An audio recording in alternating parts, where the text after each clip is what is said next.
Assalamualaikum warahmatullahi wabarakatuh. Kembali lagi bersama Memento Book Review. Dan kali ini saya akan mengulas novel klasik yang kini populer nih, yaitu Tenggelamnya Kapal Van der Wijk karya Buya Hamka.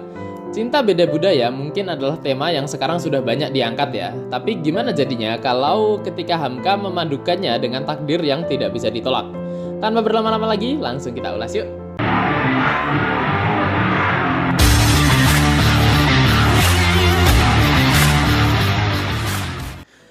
Disclaimer dulu ya, di video sebelumnya itu memang saya sebutkan bahwa akan mengulas novel cinta yang tokohnya melarikan diri ke Mekah. Dan memang awalnya saya ingin mengulas Di Bawah Lindungan Ka'bah karya Hamka. Tapi kemudian saya nemu Tenggelamnya Kapal Van der Wijk ini di kardus yang sedang saya bereskan. Jadi tanpa pikir panjang langsung saya review nih. Kalau menurut kalian saya masih harus mengulas Di Bawah Lindungan Ka'bah, silahkan komen di bawah ya.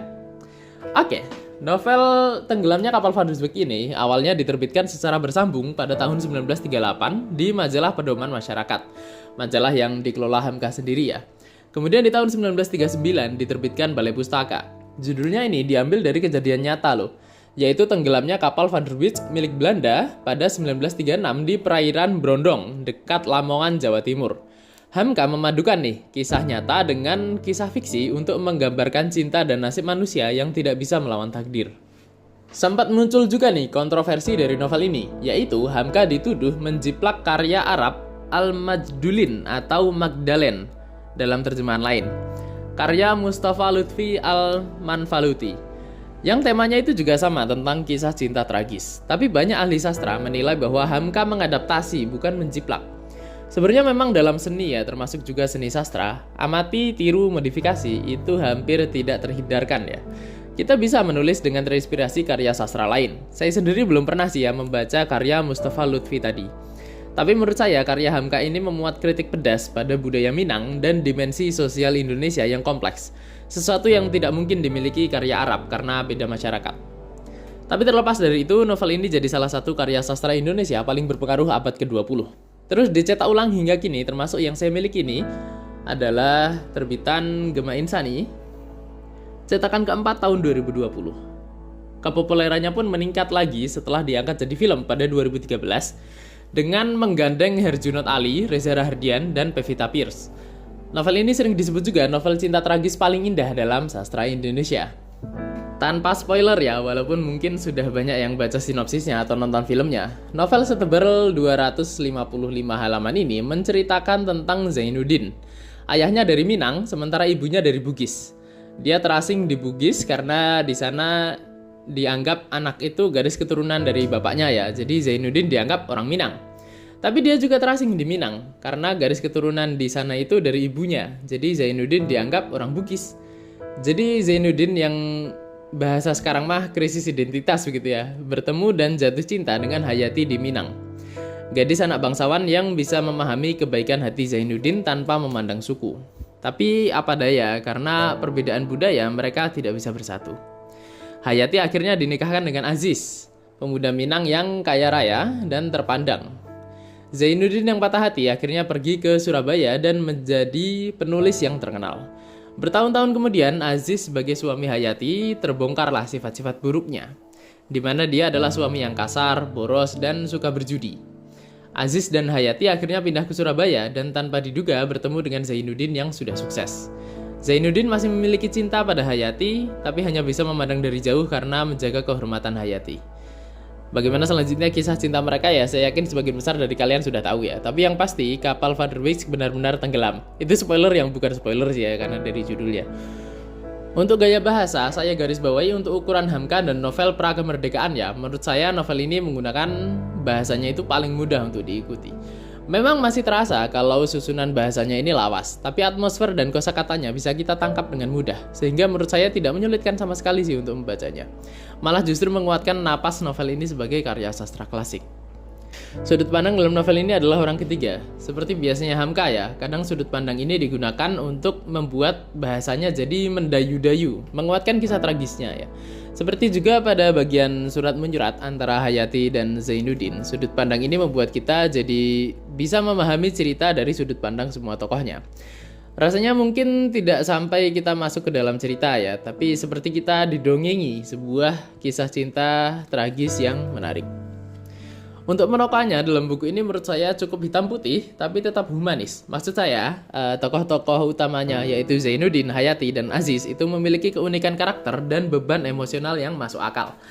Bukan seperti tokoh satu dimensi yang mengajarkan kita tentang ini, tentang itu. Tapi seperti manusia yang memiliki kelebihan dan kekurangan yang berdampingan. Mungkin Zainuddin terasa terlalu sempurna ya, tapi bahkan dia pun memiliki beban mental karena merasa tidak punya kampung halaman. Hamka menulis pada masa ketika psikologi belum menjadi pendekatan sastra populer. Jadi penderitaan batin Zainuddin disampaikan lewat tindakan dan nasihat, bukan perenungan internal. Untuk kelebihan dan kekurangan, kelebihan novel ini menurut saya ada pada kelestariannya. Bersama Siti Nurbaya ya, karya Marah Rusli, rasanya novel ini adalah novel klasik yang paling populer. Kisah tentang cinta tragis yang terhalang budaya ini terasa original sih. Saya selalu suka bagaimana Hamka mengkritik budaya Minang. Bukannya saya jadi ingin merendahkan budaya tertentu ya, tapi keberanian penulis untuk mengkritik budayanya sendiri itu sesuatu yang tidak selalu kita temui. Selain itu, untuk ukuran novel klasik, gaya bahasanya enak diikuti sehingga bisa dibaca oleh semua orang tanpa kesulitan.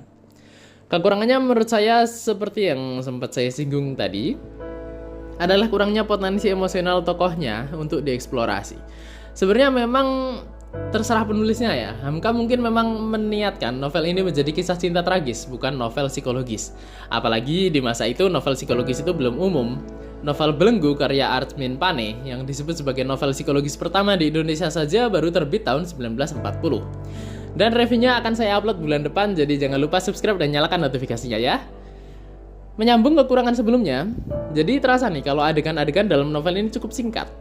Kisah dari Padang Panjang, lalu perjodohan Hayati dengan Aziz, dan kejadian-kejadian di Surabaya sebenarnya bisa lebih mengenal lagi dengan adegan yang lebih dalam. Tapi tidak sampai terasa diburu-buru sih kejadian dalam novel ini. Masih bisa dibilang kalau porsi adegan-adegan dalam novel ini pas. Tapi itu menjadi salah satu kekurangan minor menurut saya. Untuk harga, buku ini di official store Insani Kids dijual seharga 67.500. Tapi di official Shopee maupun website Gramedia dijual seharga 81.000, jauh sekali ini jaraknya. Memang agak sulit ya kalau kita mau perang harga dengan Gema Insani Group. Rahasia umum sih itu reseller buku. Tapi karena cetakannya itu masih baru, jadi buku ini masih mudah sih untuk dicari. Sehingga teman-teman bisa mencari harga yang paling murah. Menurut saya untuk harga 60 ribuan itu cocok sekali. Tapi di atas 80 ribu, itu tergantung selera kalian sih. Apakah sesuka itu dengan novel klasik. Kesimpulannya, meskipun terbit hampir 90 tahun yang lalu, novel ini masih menarik sekali untuk dibaca. Cocok sekali bagi kalian yang ingin membaca kisah cinta yang tragis dan mendayu-dayu. Bikin nangis atau enggak, ya itu tergantung orangnya ya. Tapi memang kesan tragedinya itu sangat kuat di novel ini. Kalau dibandingkan dengan saingannya, yaitu Siti Nurbaya karya Marah Rusli, rasanya efek tragedinya lebih tajam di novel ini. Demikian review Tenggelamnya Kapal Van der Wijk kali ini. Terima kasih telah menonton sampai akhir. Kalau budaya ternyata menghalangi kalian menikahi cinta sejati, apa yang akan kalian lakukan? Apakah budaya itu bisa dilawan atau menyerah saja pada ketentuan masyarakat? Tulis pendapat kalian di kolom komentar. Jika kalian suka pembahasan buku yang mendalam seperti ini, jangan lupa like dan share ke teman membaca kalian. Di video berikutnya saya akan mengulas buku yang menceritakan tentang seorang mantan tahanan PKI yang ingin menebus dosa bersama segala intrik dan beban moralnya. Jadi jangan lupa subscribe channel ini dan nyalakan notifikasinya. Kalian juga bisa request buku apa yang ingin saya bahas di kolom komentar, serta support channel ini lewat link yang ada di deskripsi. Follow juga Instagram @memento.bookreview dan TikTok @memento.bookreview buat konten keperluan dan sneak peek review berikutnya. Sampai jumpa di video berikutnya. Salam literasi. Wassalamualaikum warahmatullahi wabarakatuh.